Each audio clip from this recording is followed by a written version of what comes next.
The sun has left and forgot. Your stories don't define you, but how you tell them will. Hi, I'm Sarah Elkins, your host and chief story maker at Elkins Consultant. I call myself a story maker because, and you're going to love this episode, I have what's called activator in my top talents. And the magic that happens with that for me, this is a strengths finder thing, is that I get people to do things they otherwise wouldn't do. I guide people to make the stories that they can tell later by stepping out of their comfort zone. And if you're looking for a job right now, you're getting ready for interviews, that's one of the things that you'll see in my Udemy course, Job Interview Storytelling, is guidance in making the stories that you can then share in an interview to make yourself more memorable and approachable. So check out elkinsconsulting.com to learn more about that course. But in the meantime, you are going to love this episode. On this cast today is Jim Collison. He is the community manager for Clifton Strengths or Strengths Finder. And I reached out to have him on my cast because I've had just a handful of conversations with other Strengths Finder coaches. And every time I get a new nugget to add to my expertise as a coach. And we all take it at a slightly different angle. So I can always learn more about this amazing tool. And just listeners, you've heard me say this before. I've never really liked assessments. I always found them limiting and labeling. And for some reason, this one came to me in such a practical way that I could immediately see the value in how it can help people connect and communicate in a more effective, productive, satisfying way. So, Jim, thank you so much for joining me today. I'm excited to have this conversation. Thanks, Sarah. It's good to be here. So, as you know, I always begin by asking my guest to share something about themselves that most people might not know about them. And I'm hoping you have something interesting and unique to share. I'm sure you do. Yeah, a story I may have never told in public, at least on a podcast anyways, as you asked me that question. I one time slept on an Air Force pallet full of munitions. So M16 wet rounds, C4 explosives. I was in the military, traveling down to Panama for an exercise. And I was on a C-130, and it was the most comfortable. It was the flattest place to sleep on the plane. I needed to get a couple hours of rest, put the bed mat out, put my sleeping bag on top of it, and slept down to Howard Air Force Base on top of a pallet of munitions. So call me crazy. It was comfortable. Well, I think we do a lot of strange things when we're younger. Yeah. And also, and you probably saw the irony in it. Even then, you probably saw the irony in it. I got to slow down my speech right now. No worries. No worries. But I think the other aspect of that is that when you're tired and you know you need sleep, if you can sleep, which is usually when we're younger, I think, when we're not so busy with that internal dialogue that keeps us awake, we find a way to do that. I used to be able to sleep through anything. It wasn't until I had a kid that changed. Yeah, in my 50s, it's been harder to get that elusive sleep sometimes. I did in those days, even when I was younger, as we think about Clifton Strengths, that woo communication, particularly woo for me, right? A ranger, woo, maximizer, communication, and activator are my top five. That woo has a little bit of element because it wants to influence and this would be an appropriate term since we're talking about the military, of shock and awe. We like to have stories to tell to move people. And so what a great story to tell of saying, oh, yeah, when I was younger, I flew down, right? That story that I just told you. And so I think sometimes for those of us who have woo, we like to collect or create stories, to help move people. I tell people all the time, I didn't run one marathon. Everybody's got the marathon bucket list check off, and I'm not a runner. I couldn't run one. I had to run 5. I don't have that, just so you know. I have and I zero didn't desire either. to run I a forced marathon. it. I wanted to hang out with this group of runners who I wanted to influence and be a part of, right? I wanted to be in with that group. And so I'm a bigger guy and I'd learned to run.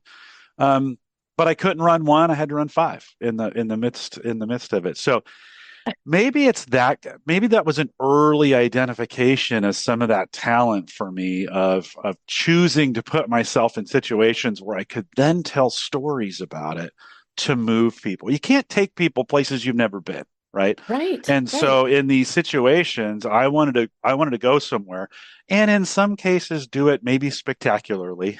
So it would be a Well, good that's your story. maximizer. There you So, go. listeners, I'm going to back up a little bit and just briefly go through each of these talents so that you can understand even more of what we're talking about as we move forward into talking about how they show up even as young as 6 to 8 years old.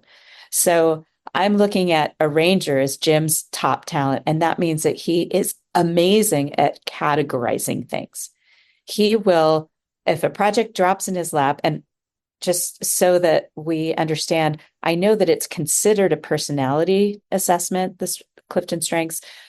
I see it as more of a report that shows how you approach things. The first initial things that you do when a project lands in your lap or you're faced with a problem or obstacle. And so this arranger immediately puts things into categories to make sense of whatever is falling down from the sky, so to speak, as an Air Force guy. And then the woo is winning others over. And a lot of people see that as this shallow social butterfly. But my experience with it, it's my number six, it's my son's number two, is that woo isn't just about winning people and getting people to like us. It is this uncanny ability to make a person in front of us feel seen and heard in a matter of seconds. And that's why woo sometimes gets into trouble, is because even in a 30-second conversation, that person may suddenly feel like you're their best friend because you see them. The maximizer, that's where when Jim said that he has to do it big, go big or go home, doing 5 marathons instead of one, that's the maximizer. I call that the Spinal Tap reference, which is an old movie. This is Spinal Tap. And in that movie, the guitar player turns his amp up to 11. That's the maximizer. Communication is this, he externally processes. And then the activator is the same as mine, which is getting people to do things they otherwise wouldn't do. So all of those stories, Jim, I mean, this whole idea of taking on 5 marathons instead of one, choosing to take these big steps rather than small ones so that you have a story to share later. I bet you could look back and your parents, were they still alive, would tell you stories of when you were 6 to 8 years old and those things showed up. Would Yeah. you agree with that? Yeah. Well, Jim always lived a little bit bigger of a life than he actually had. That's the Yeah, maximizer. oh, for sure. No, for sure. And there's a little bit, I mean, I think I go back to my freshman year of high school. I was put in an honors English class, and I didn't really deserve to be there. I got categorized incorrectly, so to speak, and I was maybe on the cusp. Maybe I was fairly Sure. good student, but not an honor student, and I failed that class miserably. Oh And I mean, it no. was a massive blowout. And the note that the English teacher sent home said, "It's going to take more than Jim's charismatic smile to pass my class." And Oh, your she had a woo was point. there. Like, oh yeah, she had a point. I was trying to, I all this charisma, you know. In fact, in the Portuguese language, we translate woo as charisma. That's the term, which I think is Oh, great. I think it's a great term for that. But I totally was agree. trying to influence that, trying to use that charisma that, hey, I know I'm not doing the work, but you should pass me anyways, kind of thing. It was young and it was raw, but you could see it. And as I look back, you could really start to see it form there. Yes. So I think my parents would say Jim always lived a little bit bigger of a life than he Well, actually did, but and that's good. That's who I that's am. exactly. And it's perfect because I can tell you when our younger son was in first grade, his teacher, it was her first year as a teacher in the classroom out of college and out of student teaching. And during our parent teacher conference, we were sitting with her. He's in the room, so he can hear what we're talking about. And she says, well, he's kind of behind in his reading. He's not, reading up to the reading level yet. So I'm going to make sure that he's in this other group so that he can catch up. And Bob and I are looking at each other going, really? Because I mean, we read to him every night and we're doing all the right stuff. And we thought that he was keeping up, but apparently he wasn't. In the next breath, she says, he's the cutest thing I've ever seen in my life. And I'm thinking, oh, that's why he's not reading to reading level. He's relying on this. I'm so damn cute that I'm going to get away with whatever. So I love And you that you said he just had said woo that. too, right? Yes. Yeah. So, but it's an interesting combination because he also has responsibility with woo, which I've worked with over 1,000 people with this tool since 2018. And I can tell you, I've rarely seen woo and responsibility it anywhere is near each other. possible. It's very low It's for pretty me. rare, right? I have to rely, this is where teamwork comes in for me. I really have to rely on other people who have those, discipline and consistency and responsibility are at the very bottom for me. And I really struggle with them. That doesn't mean it's not an excuse. Like I don't get to say, well, I have no responsibility. Therefore, think about this podcast today. I had to show up at a certain time and be ready to do some things with you, right? So I can be responsible. I just need to find other ways, either internally to make that happen, right? I can use an arranger activator combo to show up. In fact, I'm early to everything because of those, right? Because of those things. Right. So it can look like it, right? It can act like it. Or I just need to partner with people to be able to have to say, and we do this a lot here at Gallup. I'll be in groups and things will be getting assigned. And I'll say to the project manager, you're going to have to follow. Let's just be really clear about this. This isn't, don't give it to me. Don't set it and forget it. You're going to need to keep reminding me of this. The accountability, right? You'll get good work, but I do need that. And so having that awareness has been very, very, very helpful to me. I just started paying a business coach to help me with that accountability because I don't have any executing domain. Yeah. So, Jim, when you think about it, our listeners have heard me talk about how I started with StrengthsFinder, that it was brought to me by my dear friend Tom Dietzler, who had done it with his church group where he was one of their first employees. He was their operations guy, and their whole team was a strengths-based team. And so he sent me the book with the assessment.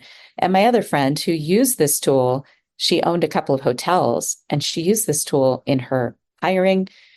You can't ask them really to take an assessment before they're hired, but after they were hired, they would take the assessment, and they really paid attention, she and her husband that own these hotels, to the interview questions and the job descriptions. They would write them to attract the talents that they needed to fill in gaps, to make a good, diverse team. So they were highly strengths-based organizations. And they brought it to me and I was like, ugh, I don't like assessments because they're going to tell me all the things that are wrong with me, which is all the experiences I've had with assessments like DISC and the Real Colors. The coaches don't talk about, they do briefly talk about what's good about it, but they really seem to focus on where you need improvement. And that I'm like, I know. I'm in my late 40s. I know where I need improvement. So that's why I found it to be so helpful and practical, is because it turned that around to say, look, this is your magic. This is why you're so good at these things. And these are the people and tools you need to actually do the rest of what sometimes we have to do. Like laundry, for instance. I could be really good at laundry. I don't want to do it all the time. Or I could be really bad at math, but there are some times that you have to use math. So that's what attracted me to it. What was your story about the beginnings? I know it goes way back for you, more than the 6 years that I go back. Yeah, maybe a little accidental too in some ways. 2005. Now I live in Omaha, and Omaha's the center of Clifton Strengths in a lot of ways, right? Because we have our office here, and there's a big employment brand for Gallup here in the Omaha area.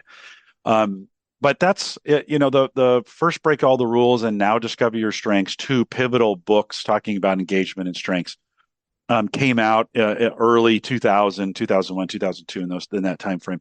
And I was working for a bank at the time that had implemented strengths, but not to everybody for some reason. I don't know why. But we had been acquired in 2005 by another bank. That was a period of a lot of acquisitions. Banks were buying each other. And I I had some remember that. downtime. I had some downtime. Things got a little slow after the acquisition announcement. Things got a little slow for us. Our department was going to be eliminated. So, but they needed us until the acquisition. So we had a lot of time on our hands. And one day I was walking around and I saw this book, Now Discover Your Strengths. And I thought, this is interesting. So I was kind of reading through it and they're like, there's an assessment. I'm like, oh, this is interesting. So I went online and took the assessment. And when I got the report back, I went, oh my gosh, this is the first time anyone's ever told me great things about me that I knew, but I didn't know how to express them. And there were Yes. also some things that I had been, well, going back to my freshman Criticized. English, yeah, going back to Right. my failure in freshman English class, there was a hint, a clue of the talent there. Didn't know how to express that, and in some regards had been always told I talk too much, or you're too happy, or it's too much positivity. I have positivity 6. I So thought so. yeah, so you're like these things I'd been told. So studied that a little bit, and then actually went back and read the book First Break All the Rules, which is about engagement. And I was my eyes were open. I was like, we got to parent this way. Like I wasn't even thinking about an Yeah. employment scenario. I was like, we got to parent this way. We need We to got to take this figure home. out Right. what my kids are good at, my wife. And so I had her take the assessment and kind of changed our marriage. I realized some things about her Yes. right in this. And so that was that first, I don't know, 6 months or so. I never thought I'd work for Gallup at that time. I carried that forward. We did Clifton Strengths and other organizations I was a part of until I got here in '07. But I never thought I'd work here. But those are that's the origin of that. And it changed my family before it changed the workplace for me. Had And you taken assessments before, like Myers-Briggs? oh yeah, and they all have their place, right? Sure, of course. They're good at certain things. Like humans, they're good at certain things.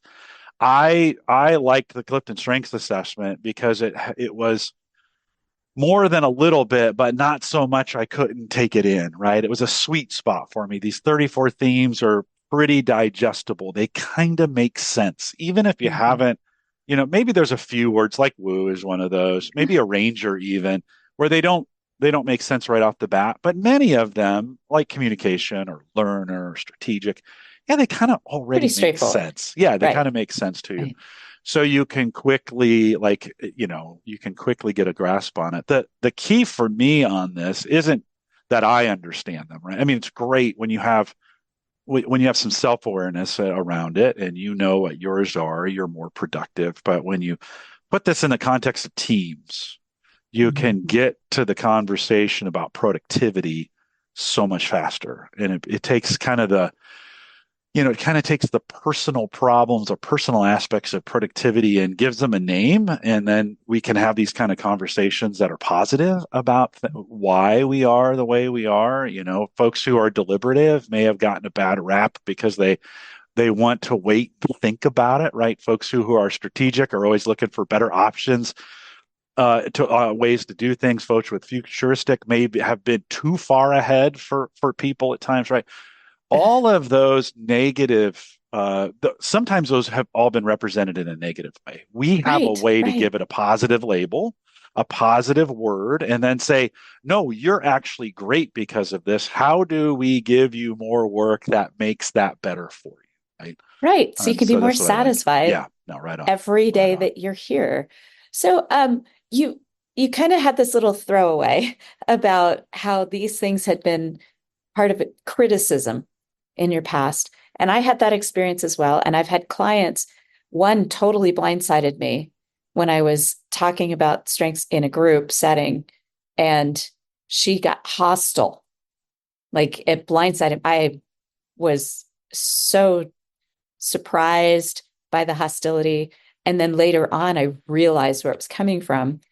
And for me, it was my command that was criticized, especially as a teenager in the 80s, when all I wanted to do was be Molly Ringwald. And I was just not that sweet. And my mom and her twin sister would call me bossy. And it was such a negative. So when I saw that in my talents and I talked to my first coach, which I had never hired a coach to walk me through an assessment before, but I thought there's something here that I'm missing. And this woman is from Barcelona.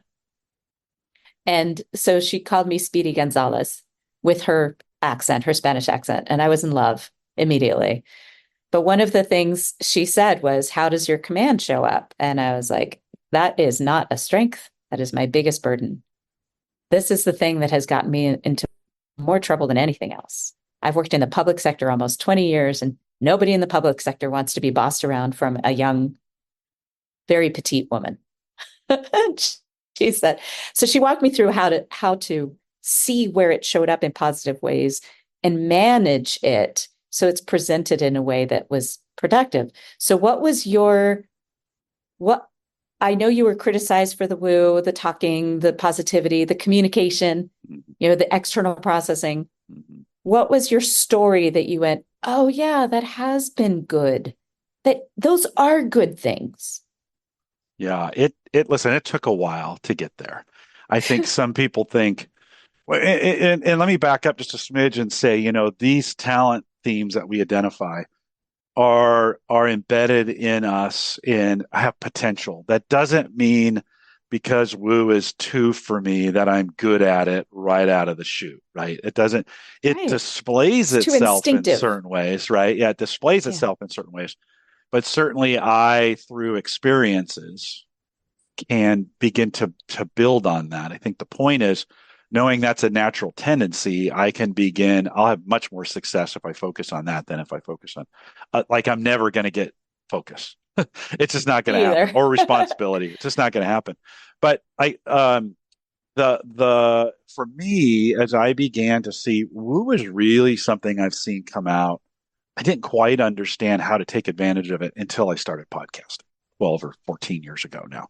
So it's been in the last 15 years that I've really seen this grow and like, oh yeah, now let's be really clear. We didn't have a way to do this until, the internet has only been around 30 years.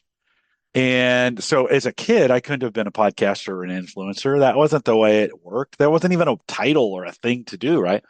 I always thought I wanted to work in radio, and I wish I kind of would have followed that path a little Yes, bit that's what I somehow. was going to ask next. Yeah, I wish I would have. I didn't, and that's okay. I'm here now today, and so for me, knowing that this is a way for me, I've been podcasting, like I said, for 14 years. I don't get tired of it. I love creating content. I love interviewing people. I love being interviewed by people. I love having conversations that move groups of people. And so, knowing that, I don't ever get tired of it. In fact, I walk away from those kinds of situations more energized. Like today, I'll have more energy at 11 o'clock when we're done than I did at 10 o'clock when we started because I'm charged up by I'm recharged, right? Where some people, this would be Feeds you.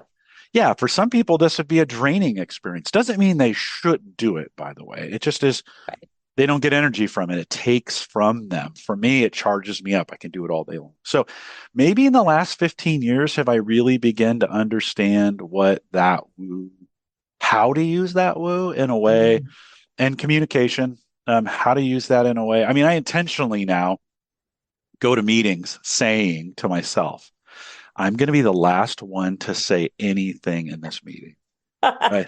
I love that. And I just sit there and look at the screen and there's times I want to interject and I'm like, nope, I'm going to be the last one to say something in this. And it's funny, the more I've been doing that over the last couple of years, the more I get called on. People are like, Jim, we haven't heard from you yet. What do you think, on this? And it's just helped me again. It's helped me to really point that communication because I can be overbearing. I can talk too much. And so there's things I can do to slow that down a little bit, especially in a meeting context, to make sure it's appropriate at that time. Mm-hmm. So I'm still learning. I'm hearing you're a ranger taking over there. Yeah. Like categorizing and saying, I'm going to be the last. Yeah. You're Yeah. putting things in order. Little bit. And some of it's just a little bit of personal damage control I know these tendencies, right? And I know I can be, I can squash other people's great ideas, or I can put myself in a situation where I dominate the conversation. And so listening, listen, that word listening has been something that I was learning by podcasting, and I didn't know I was learning. Sitting and asking questions and then having to listen to the content so that you can ask the next question. That's not necessarily a talent. I think that's one you can learn, right? You can learn to be more patient with those with questions, and stop talking and keep listening is one of those things that you can do. And my life's a lot better that way and you have to do it in a podcast. You have to ask questions and then shut up at some point, right? Oh, yes. I Yeah. learned that the hard way Yes. too. Yeah, for sure. I really appreciate that, the beginnings, the recognition that it takes time to start to use these talents with intention, Yeah. to choose them and not have them show up unintentionally, that's where it becomes damaging. I love this personal damage control. And my primary goal when I'm working with people is to encourage positive self-reflection. So tell me about a time where you had a skeptic that you were working with and how that played out.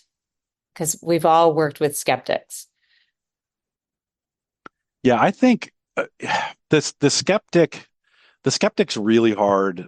When I was younger, I'll broaden that scope a little bit. I think when I was younger, I approached skeptics from just a raw, I'm going to win you over, and I'm going to do everything I can to convince you that you should be on my side. And I would just, I'd go full force at it. And nobody really wants that, just to be honest. To Nobody be wants to be, convinced. Right. yeah, Don't no, convince me. yeah. And I wouldn't, or if they wouldn't buy on, I would just write them off, and I would be, with that saying, you're dead to me, right? You're out of here. Put them away, forgotten, right? Kind of thing. I'm over it. Yeah, and I think as I've gotten older, I'm spending more time thinking about, let my results be enough. And if they're still not enough, that's okay too. They're just not ready. The world's big enough that I can go other places and do other things, or I can do it a different way, or whatever, right? Of not so much blunt force in the system to get people to go with what I want. There's so many opportunities and so many great things that we could be doing. And so when the universe opens the door, go through it. And if it closes the door, find another door. So Yeah, go ahead. as you were talking, I could see that there was a moment where you had a particular person in mind. Probably more of a personal A type. situation. Yeah, Well, because mine, I immediately had a particular person in my head. mhm, It was mhm, one of the first workshops I did. It was part of the CIO's office for the Forest Service, and they were meeting for a retreat in person in Missoula, Montana. mm, It's the first time any of them had met in person. They had been working together up to 5 years. And this was in 2019. It's a long time ago. It was before, I don't know. Anyway, so they got together, and one guy, as they were sitting down, sat down, crossed his arms, crossed his legs, leaned back from the table. And at first I wanted to convince him. I also have, like I said, woo is number 6 and command is number 3. Or number 4. So I have a tendency to see chaos, perceive chaos, maybe when it's not actually chaotic, but that's my perception. But I will never forget how his approach was, well, I'm sorry, but I just don't buy into this. And I said, I'm not asking you to buy into anything. This is not a horoscope. You gave you gave all the answers to spit out this report yourself. This is, you gave it all the information. And if Google can predict your behavior, maybe Gallup can too, And then I said, look, if you don't find value in this over the next hour before our break, you can leave. Go explore Missoula. You've never been here. Go explore. And his boss is sitting behind him, shaking her head. No, don't say that or he'll leave. And I could just see her really not happy that I said he could leave. And I said, but if you find value in it, if you see even a little bit of a nugget, I'd encourage you to stick around and see what you can learn from this.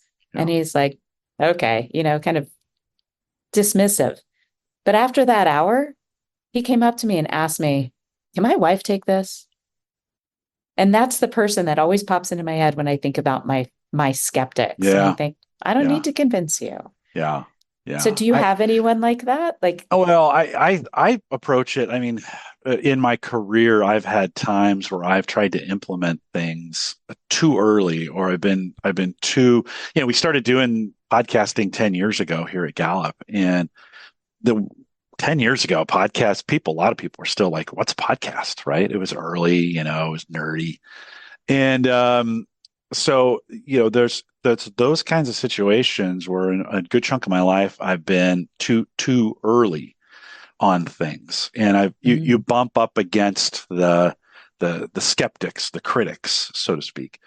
And I think I've been learning with these because I have that high activator. I want to move fast when I was younger. And when I say younger, I mean like 40. I would get too impatient with it again and say, fine, I'm moving on. And then I would kick myself because I would see it happen a couple years later.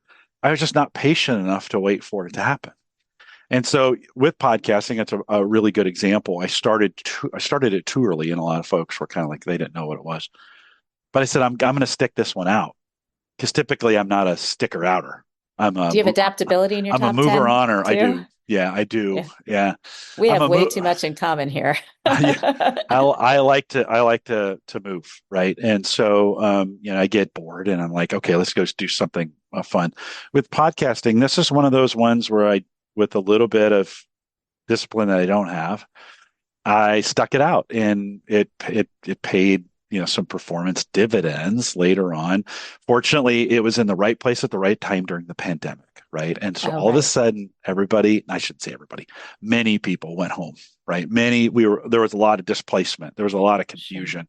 Sure. Mm-hmm. And so we were able to, I remember a meeting with one of my coworkers and like, what are we going to do? And I'm like, well, we already know what to do. We've been doing it for the last 6 years.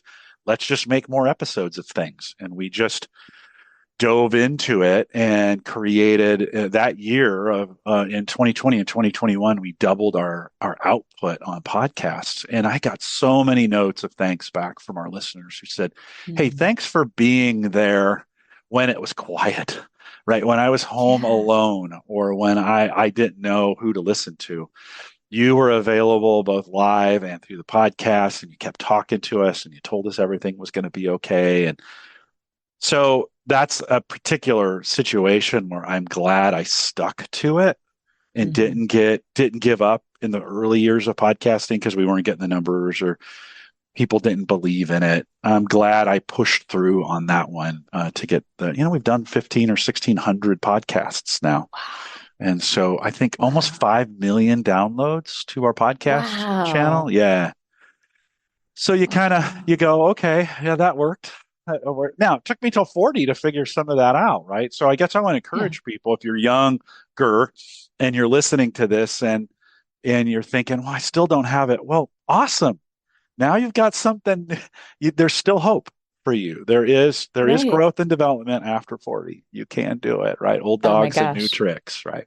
I'm learning stuff every day, and I'm in my 50s now, so I get it. Yeah.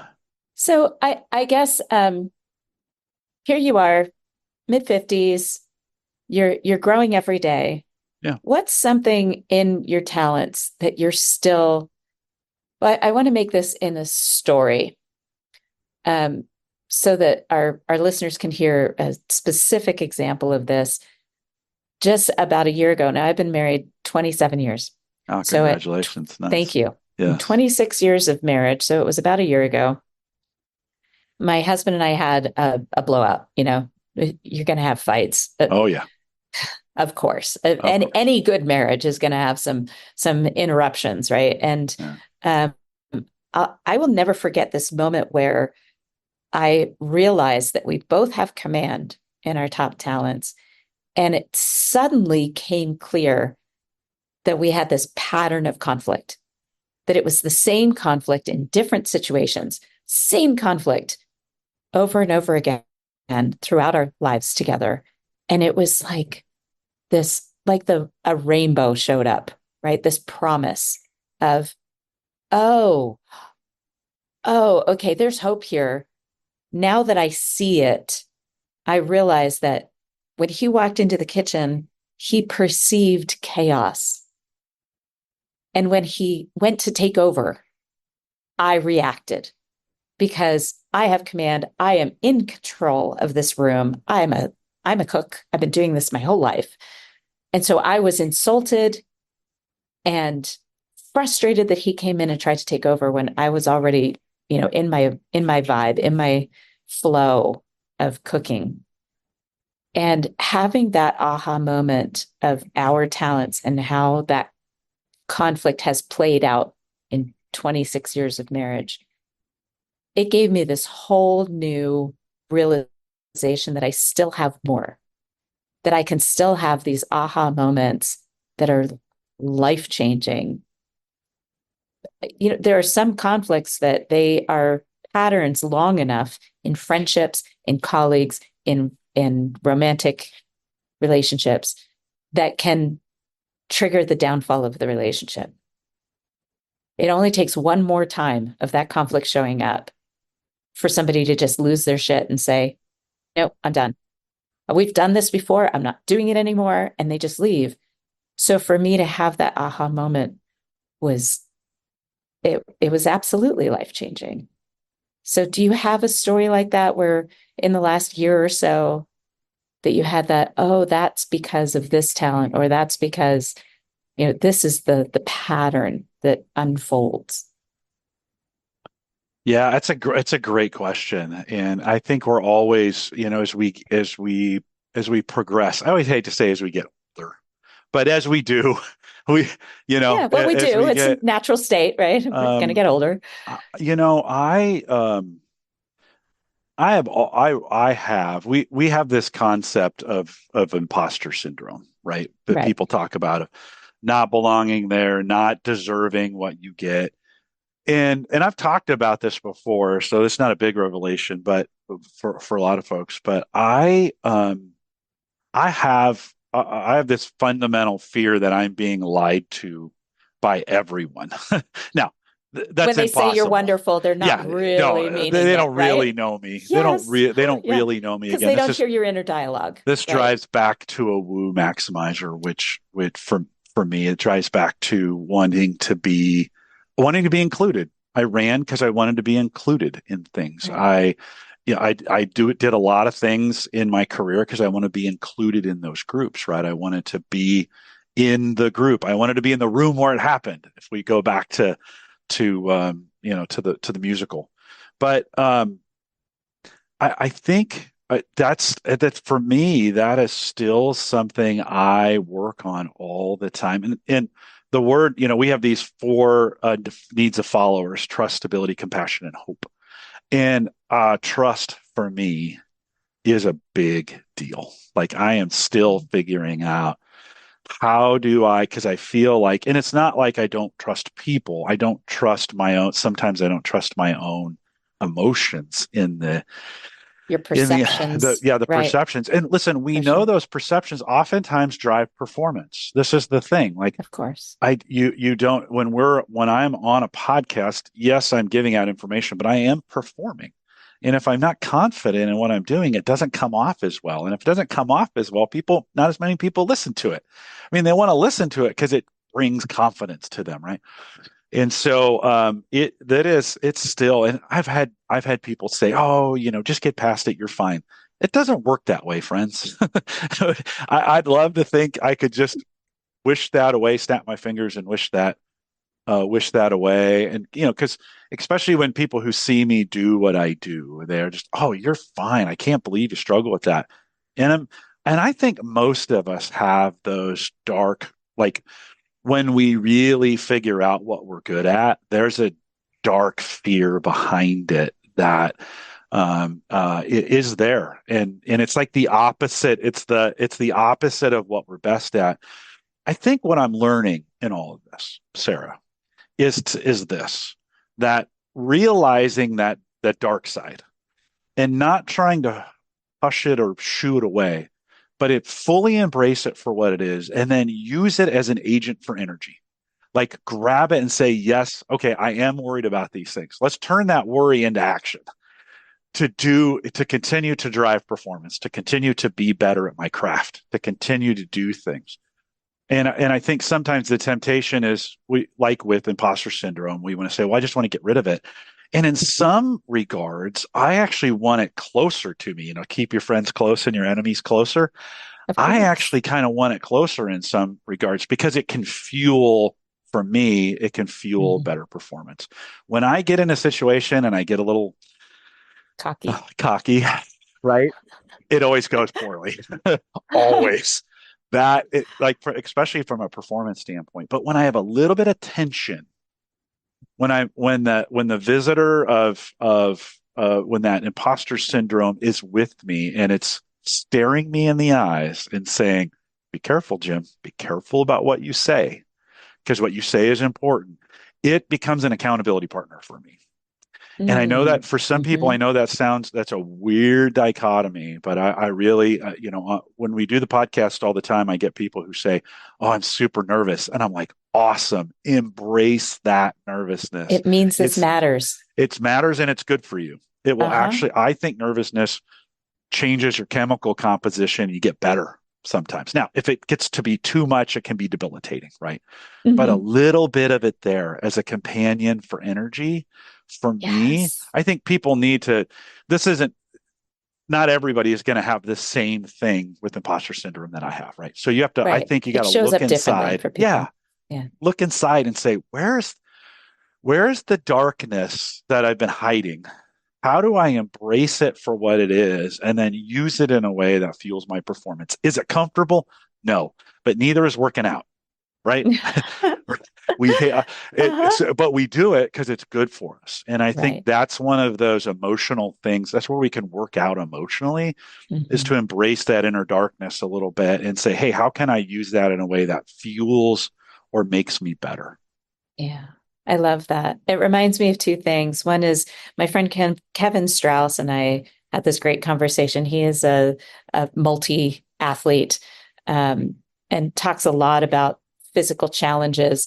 And we talked about the comfort zone in this context where you have your comfort zone as a little circle, right? And the circle that surrounds that is your um, is just outside your comfort zone. It's called your stretch zone.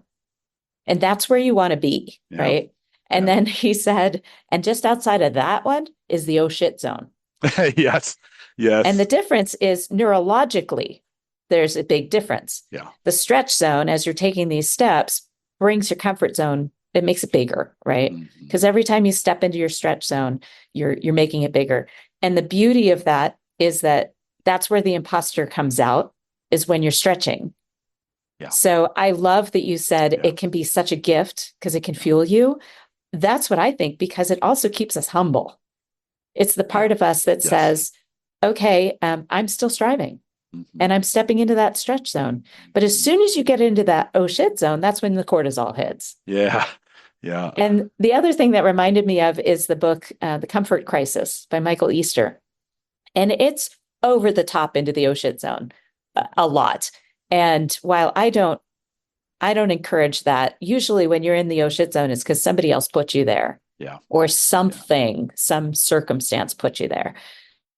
But what I love about it is the way that he talks about how when we stay too long in our comfort zone, our brains start to not work as well. Mhm. We're not problem solvers anymore Yeah, when we yeah, stay in that comfort zone. So yeah. those are Yeah, some of the thoughts. a little bit of fight is good, and I do want to be sensitive and to individuals. So I use the term darkness, and for some folks, I don't want, like, there are issues there that we deal with that we need help with, right?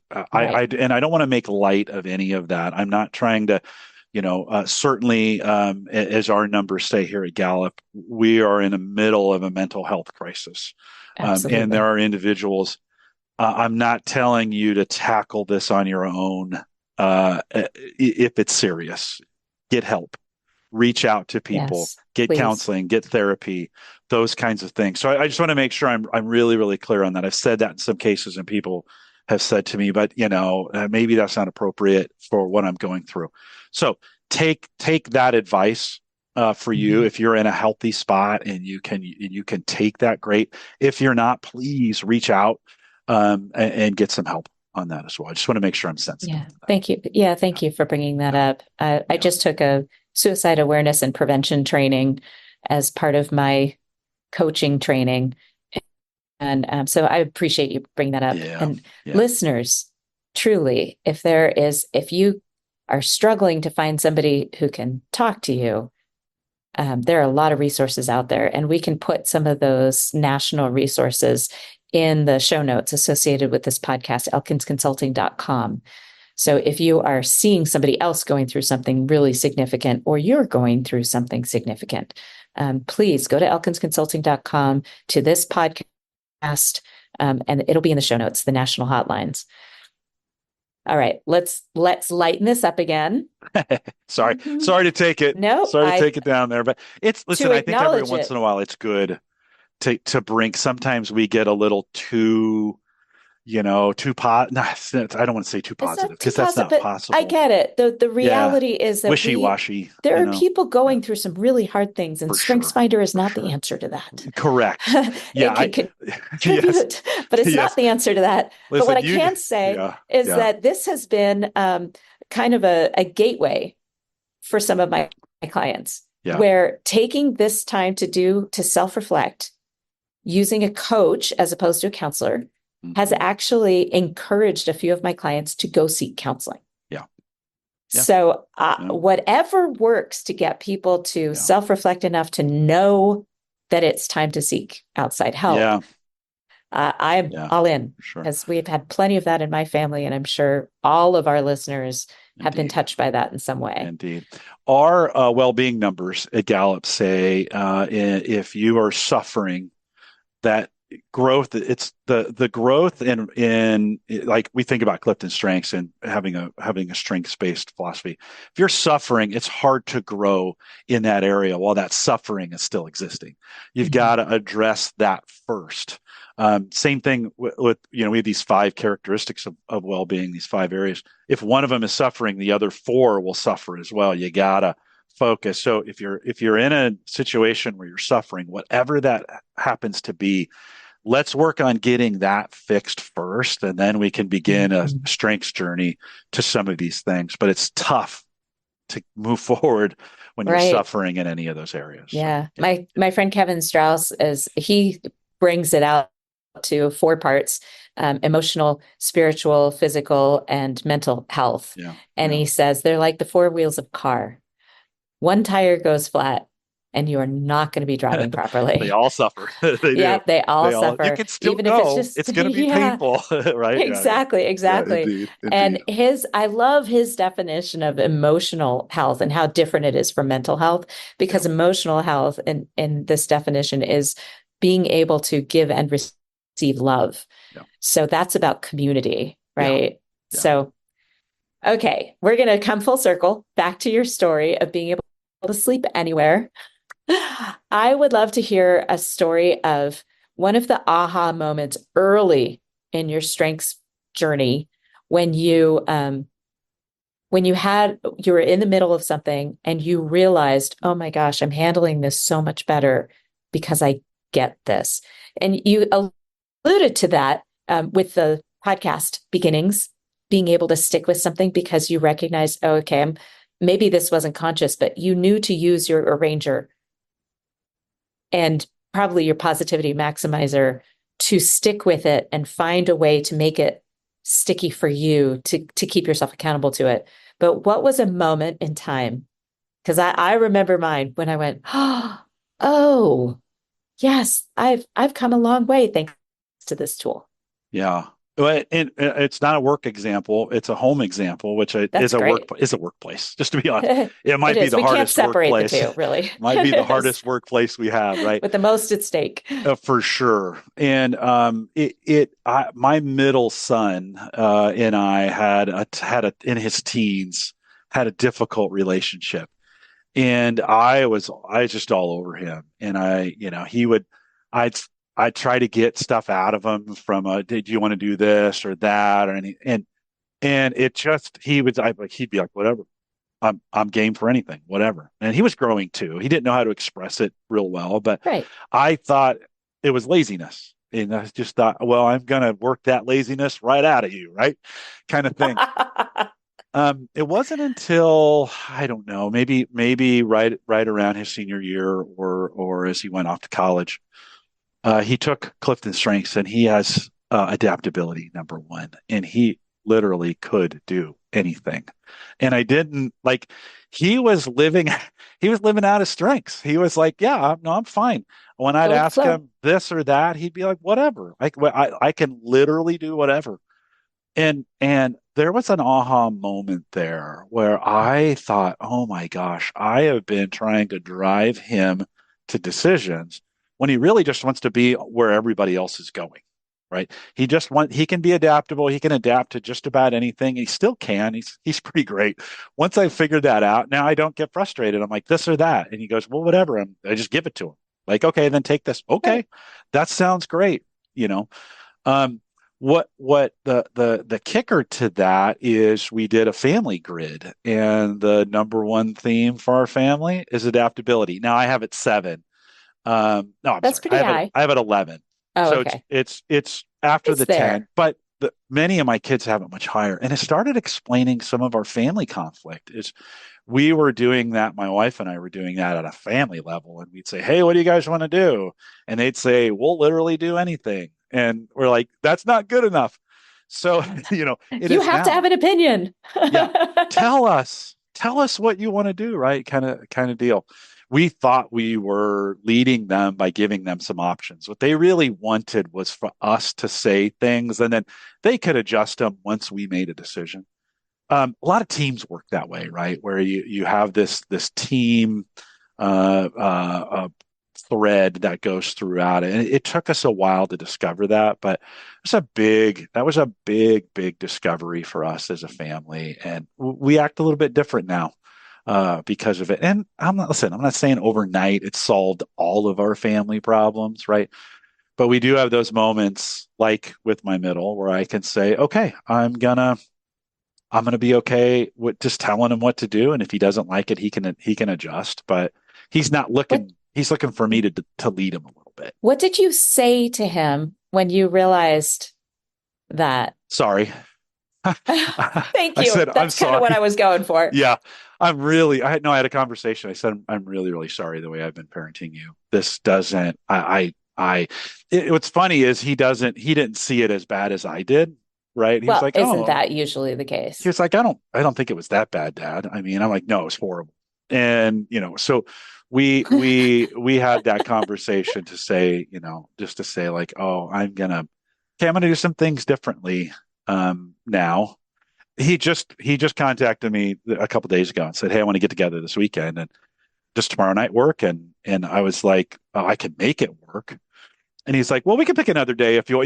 So Right. we went, and I'm just like, let's just do Saturday, right? And so that could play into it as well. So that was a very yeah. Oh, Sorry, I I love parented it. you this way. Yeah, That is so great. That is yeah, so great. If more yeah, parents would do that, I had both of our boys take it when they were 19, yeah, and they're 2.5 years apart in age. And I had the same experience where I was like, oh, okay, this explains a lot about yeah, what's yeah, happening. I think one of the more interesting experiences with our older son was that he has input and restorative in his top talents. And for our listeners, what that means is input collects. They're very resourceful. If you go to somebody with input and say, I've been looking all over for, they have it. They know exactly where to find yeah, it. yep, They're just amazingly resourceful. The damage comes when they collect a lot and they're not managing what they're collecting. So it could be books, it could be articles. In my son's case, it's materials because he builds things. He's restorative. mhm, So for our listeners, restoratives love to build things. They start from scratch. On a scale of 1 to 10, they find something that's a 0 or a -1 and they want to make it an 8. And they're like quilters where I see a pile of scraps on the floor, they see a beautiful mosaic quilt. So our son, his bedroom looked like somebody with restorative and input. And when he took that assessment and I described what input was, he's sitting in the back seat of the car and he says, well, it sounds like an excuse to me. And I said, well, it could be. You could say, well, I have input, so my room's a mess. I just collect a lot of crap, and that's what I do. I said, you could use it as an excuse, or you could direct it. Yeah. So that it is useful and productive, and so it doesn't damage your relationship with your parents. Yeah. Well, you say that, and it's a good point. I think some people miss on Clifton Strengths. It does explain who you are, but it's a productivity tool. How do you get better? Right. Exactly. So How do you use it? If you just stick in the name it, where we don't actually do anything about it, that's not productive. How do we claim that? And then how do we turn it into more productivity? Because that's all we really want, right? We just want to be more productive in ways that make us happy. That's what we're looking for in this. So you make a really good point. Thanks. Thank you. Well, coming from you, I am going to go ahead and take that to the bank. Knowing what I know about your experiences. Yeah. So, Jim, let's wrap this up. If you could share with our audience one takeaway for yourself from Clifton Strengths. Let's take strengths completely out of the equation. One thing that you have done to really embrace your strengths that you would want other people to consider. Yeah, that's a really good question. I think I am working on a thread in my life right now of contentment. Of how do I be? I have certain things that are around me. I've been given certain things. I don't have other things. It's just where I'm at. How do I live in that world to be content with what I have? That doesn't mean to sit back and do nothing. Right. That's not a thing for an activator. Yeah, no, it's not what that means. But how do I live in a spirit of contentment and peace that I have what I need? And there'll be new things that come. There'll be new opportunities, whatever. But right now in this moment, how do I live comfortably with who I am and what I'm doing, and let that contentment be displayed with grace? How do I graciously approach people? Because we're all in this human experiment together on this planet. And I do think we could do a lot of things. I think the next evolution, we've gone through a communications revolution as we think about access to everything that we have and all the communication stuff that goes on. And it's a mess. So far, we haven't gotten it right. It's Facebook and LinkedIn and all these things that we're doing, right? It's a mess. We haven't evolved fast enough as humans to figure out how do we handle all of this communication. Well, I think for me, one way to help with it is grace. How do I just be gracious with people? In a way, give them the benefit of the doubt. How do I be kind to them even though they're mean to me? How do I provide that for other individuals when they don't deserve it? I think we've got to do more things like that. And I don't have it figured out. I'm still working on it. But I want to and need to learn to turn these themes, this woo, maximizer, communication activator, and arranger, into graciousness with people.